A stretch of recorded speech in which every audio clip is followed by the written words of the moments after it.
Olá, meus amigos pregadores, sejam muito bem-vindos ao nosso canal Pregando a Palavra, o canal do site pregandoapalavra.com.br. Meus amigos, hoje eu quero falar com vocês a respeito da pregação indutiva, tá bom?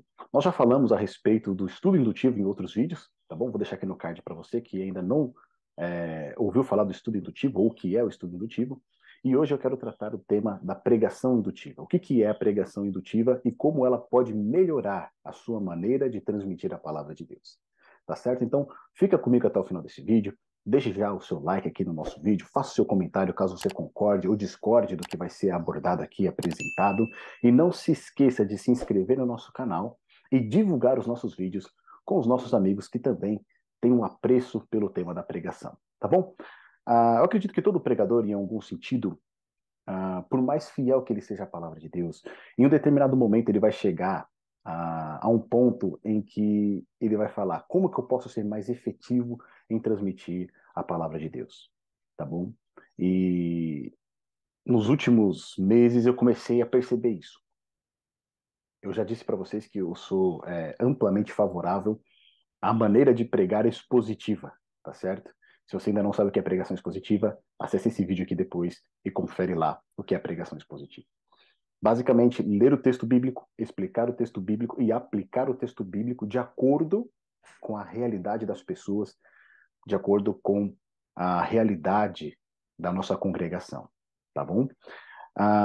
No entanto, eu comecei a perceber que a pregação indutiva não era suficiente, porque por mais que você expusesse o texto bíblico diante das pessoas, explicasse o texto bíblico diante das pessoas e tirasse lições proveitosas para que elas pudessem aplicar a verdade bíblica às suas vidas, eu sentia que muitas vezes faltava algo a mais. Por mais que você tenha uma introdução, por mais que você tenha uma ilustração, que são pontos que vão conectar você com o ouvinte, a... eu sentia que da metade do sermão em diante, ou até um pouco antes, às vezes, do sermão em diante, você perdia a congregação, tá certo? As pessoas poderiam até, de repente, estar olhando para você, prestando atenção no que você está falando, mas você via pouco impacto, né, nos seus rostos, nas suas feições ali. E o que eu quero dizer com isso? Obviamente, a gente não pode julgar os frutos simplesmente por aquilo que nós vemos, porque quem unicamente conhece o coração é Deus. Mas todos nós podemos, de alguma maneira, contribuir para que a palavra de Deus seja semeada de uma maneira mais eficaz. E foi aí, então, que eu comecei a me voltar para a questão da pregação indutiva, tá certo? E o que é pregação indutiva? Primeiro eu vou dizer o que não é pregação indutiva, tá? Geralmente, o que nós pregamos é a pregação dedutiva. Então, o sermão expositivo, o sermão temático, geralmente ele é dedutivo. Por quê? Porque ele tem uma verdade central, ou ele tem um tópico, um tema, e esse tema, esse tópico central, essa proposição, nós já deixamos claro desde o primeiro momento em que nós assumimos o púlpito, tá certo? Então você sobe no púlpito e fala: hoje nós vamos falar como o amor de Deus é poderoso para salvar. Você já está declarando ali qual que é o objetivo do seu sermão, tá certo? Qual que é o tema do seu sermão, o que o sermão vai se propor. Outras situações, uma proposição, né? Somente Jesus nos dá vida. Ou seja, você já está dando a conclusão do seu sermão logo na entrada, logo no começo, ao enunciar, né, ou anunciar a proposição, tá bom? E qual que é o problema dessa questão? Quando você já entrega o jogo no começo, muitas das pessoas já vão perder o interesse na mensagem, ou elas já não vão, né, acompanhar tão bem assim essa mensagem, porque você já está contando ali para elas qual que é o objetivo final da sua mensagem. Uma abordagem indutiva é aquela abordagem que vai guiando as pessoas pelo sermão até chegar à conclusão esperada, ou até chegar ao objetivo esperado. Tá certo? Então, em vez de você anunciar somente Jesus traz vida, você vai guiando as pessoas pelo sermão através de uma maneira que, no final, então elas entendam que somente Jesus traz vida. Isso vai tornar o envolvimento delas maior com a sua mensagem. Que é isso justamente que nós buscamos, um envolvimento maior da congregação. Que elas não apenas fiquem ali sentadas ouvindo, mas que elas se envolvam, né? Que elas possam participar dessa mensagem, ainda que não haja um diálogo ali, audível, mas que na mente delas elas façam perguntas, façam questionamentos, né? Elas muitas vezes vão ali, vão expressar que não estão concordando ou concordando também. E é isso que nós queremos, que elas se envolvam, tá bom? E nesse livro aqui, ó, Pregação Indutiva, tá bom? Pregação Indutiva, ele trata justamente disso. É um livro do Ralph Lewis, com Greg Lewis, e o subtítulo dele, né, é Como Pregar de Modo que as Pessoas Ouçam. E é tão importante isso no tempo em que nós estamos vivendo. Esse livro aqui ele vai abordar a questão de que no dia em que nós estamos vivendo, as pessoas têm uma dificuldade com autoridade, tá certo? Elas têm dificuldade com autoridade, elas têm dificuldade com alguém que diz para elas o que elas têm que fazer. E se nós pararmos para pensar, o pregador, por si só, quando ele assume uma posição no púlpito, ele já está numa posição que diz, né, para as pessoas ali, que ele está numa autoridade naquele momento superior, tá certo? Não no sentido pela pessoa em si, mas na posição em que ela se encontra. Ela está numa autoridade superior. E isso já faz com que muitas pessoas se fechem para aquilo que né, o pregador ali vai dizer. Tá bom? Então as pessoas têm uma dificuldade com a autoridade, principalmente os mais jovens. Se a gente para pensar, desde os anos 60, o que a gente vê, né, tanto na questão cultural quanto na questão social, é uma guerra contra a autoridade. Tá certo? A autoridade dos pais, a autoridade dos chefes, né, a autoridade bíblica, a autoridade de Cristo, a autoridade da palavra de Deus, tudo isso está sendo contestado a todo momento. Então, desde os anos 60, ali, quando começam as revoluções culturais e sociais, a gente percebe que existe uma guerra contra a autoridade. Então, tudo aquilo que diz ter uma autoridade, as pessoas já ficam com o pé atrás. Opa, peraí, você vai me dizer o que eu tenho que fazer? Não, peraí, você vai me dizer como que eu tenho que viver? Calma, vamos lá, tá certo?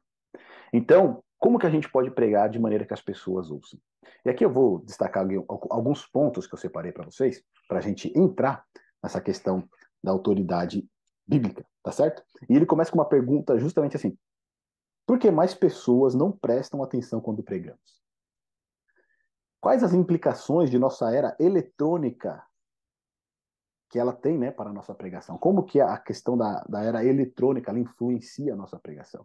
Ou seja, as pessoas têm muito menos tempo de concentração, elas têm muito menos tempo de paciência para ouvir um sermão, tá bom?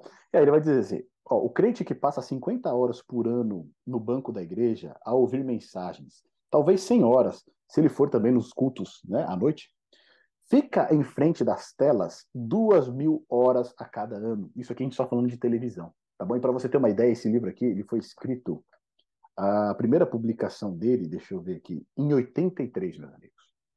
Em 83. Ele é um ano mais velho do que eu. Ele vai dizer assim, ó, o crente que fica em frente à tela 2.000 horas a cada ano, então aqui ele só contemplava o quê? Televisão. Hoje você tem televisão, você tem computador, você tem tablet, tem celular. Nosso mundo não está mudando, ele já mudou. E como tudo isso afeta a nossa pregação? A nossa pregação? Aí ele vai trazer o seguinte, ó.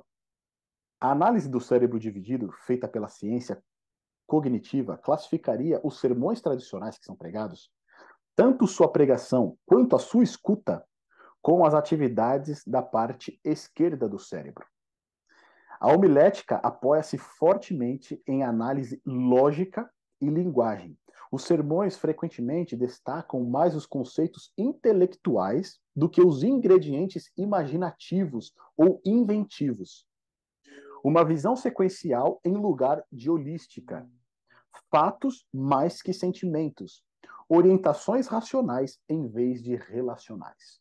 Ou seja, os sermões, eles trabalham muito mais com a questão lógica, tá certo? Que é o hemisfério esquerdo do nosso cérebro. Questão lógica, você pensar, você ter que acompanhar, você ter que raciocinar. E muitas vezes o lado direito, né, que é responsável pela parte criativa, fica de lado, não é? A questão de criar imagens, de experimentar sensações, de ter os sentimentos. A gente falou no outro vídeo a respeito das ilustrações, né, do uso das ilustrações, vou deixar aqui no card para você, como elas são importantes na pregação, tá certo? Porque elas trazem luz. Se você não utiliza ilustrações nos seus sermões ainda, comece a utilizar ilustrações. De preferência, ilustrações reais, da sua própria experiência, tá certo? Você vai ver como que a congregação interage mais. Ela se envolve mais. E demonstra o quê? Sentimento, quando nós utilizamos ilustrações. Tá certo? Então, por quê? O lado direito do cérebro está sendo ativado. E ali a pessoa, né, ela desperta. Ela para aquele momento de raciocinar, de querer te acompanhar ali somente com o intelecto e passa agora a sentir, a imaginar, a visualizar. E isso faz com que ela se conecte na mensagem. Agora, olha só. Muitos dos jovens, os recém-convertidos e os inteligentes ambiciosos da nossa sociedade empírica já se sentem ignorados ou tratados de forma condescendente pela tradição institucional. Sempre que nossos sermões dependem mais de exposições dedutivas do que de descobertas. Sempre que nossa ênfase é exortar, sem preocupar-nos com a exploração ou a experiência. Olha que fantástico isso. Muitas vezes nós estamos preocupados em transmitir o conhecimento, transmitir a informação, transmitir a verdade, mas sem se preocupar com a experiência dos ouvintes, sem se preocupar com o que realmente interessa para eles. Será que isso interessa? E se interessa, de que maneira isso pode ser interessante para eles? Tá certo? Uma congregação que está enfrentando lutas, dificuldades ali, né, de enfermidades, uma série de problemas familiares, como que a gente pode trazer essa verdade bíblica para a realidade delas? Se conectar com a realidade delas, algo que elas estão passando ou sentindo. Você concorda que uma pregação nesse modelo vai ter muito mais o envolvimento da nossa congregação? Mais do que simplesmente despejar uma série de informações, despejar uma série de argumentos bíblicos? Agora, olha só. Jesus, ele pregava de maneira indutiva. E é interessante isso, porque Jesus, sempre quando ele está diante das multidões, a abordagem de Cristo é sempre indutiva, ou seja, ele sempre parte do interesse comum das pessoas. Isso é pregação indutiva. Você utilizar a experiência comum das pessoas, algo que é próximo delas, ou seja, algo que é conhecido, e aí você caminha para o desconhecido. Tá certo? Então você pega algo que elas conhecem, que é real para elas, que elas têm experiência com aquilo, e então você caminha para o desconhecido, no caso, as verdades espirituais. É interessante que muitas vezes Cristo ele contava as parábolas, e o que acontecia depois? Os discípulos chegavam para ele e falavam: Senhor, nos explica as parábolas. Tá certo? O que o senhor quis dizer com aquilo? Ou seja, eles não tinham captado ainda. Eles ficaram presos apenas na experiência ali real, né, aquela experiência comum, e não caminharam junto para uma experiência espiritual. Então ali Cristo abria para eles, né, descortinava as verdades espirituais. Então ali Cristo ele agia de maneira dedutiva. Ele explicava de fato o que significava aquela mensagem. Tá bom? Então olha o que diz aqui, ó. Quem segue o exemplo de Jesus recusando falar se não for com uma parábola, uma história, uma comparação? Quem analisa o Sermão do Monte, uma prédica de 18 minutos, com dezenas de exemplos, imagens visuais, numerosas comparações e variados meios de captar a atenção dos ouvintes, como enigmas, experiência da intimidade e da vivência do dia a dia? Era dessa maneira que Cristo ele se conectava com as pessoas. Era dessa maneira que Cristo ele atraía a atenção dos ouvintes. Ele partia do conhecido para o desconhecido. Cristo ele utilizava as parábolas como imagem. Ele utilizava ali, né, figuras que faziam com que os ouvintes ficassem pensando a respeito daquilo. Né? No próprio Sermão do Monte ele vai dizer: não se pode esconder, né, uma cidade construída no alto do monte, não é? E aí você já imaginava uma cidade, né, construída ali sobre os montes. Olha o que mais ele vai dizer. Significa que, se desejamos o envolvimento, devemos procurar envolver-nos com a congregação. O coração do verdadeiro pastor cuidará de se identificar com as pessoas, do mesmo modo que o bom pastor Jesus Cristo dá a sua vida pelas suas ovelhas. Então, nós precisamos partir da onde está a nossa congregação, entender as suas lutas, entender as suas dificuldades e, de alguma maneira, abordar essas questões nos nossos sermões. É lógico que a gente não pode abordar todas as questões, tá certo? A gente não consegue entrar em cada ponto específico da vida de cada uma das nossas pessoas. Mas nós podemos, sim, de uma maneira geral, abordar temas que são do interesse deles. Usar imagens, recortes que são do interesse deles. Utilizar notícias que têm preocupado a vida deles e ir guiando eles, né, de uma maneira indutiva até chegar ao ponto que nós queremos, que é o quê? A palavra de Deus, a verdade de Deus e como ela se conecta com a nossa realidade. Tá bom? Então, essa aqui foi uma introdução a respeito da pregação indutiva. Nós vamos continuar abordando essa questão nos próximos vídeos. Eu recomendo você, se você ainda não ativou aqui as notificações do nosso canal, ative as notificações para você ser lembrado quando um novo vídeo for ao ar. Tá bom? Quero saber o que você achou dessa questão da pregação indutiva, essa introdução que nós fizemos aqui. Deixe seu comentário aqui abaixo, tá bom? Eu quero ler ele, eu vou responder ele. Deixe também o seu like e não se esqueça de compartilhar o nosso conteúdo. Meus amigos, continuem pregando. Deus achou por bem salvar os que creem por meio da loucura da pregação. Que Deus te abençoe.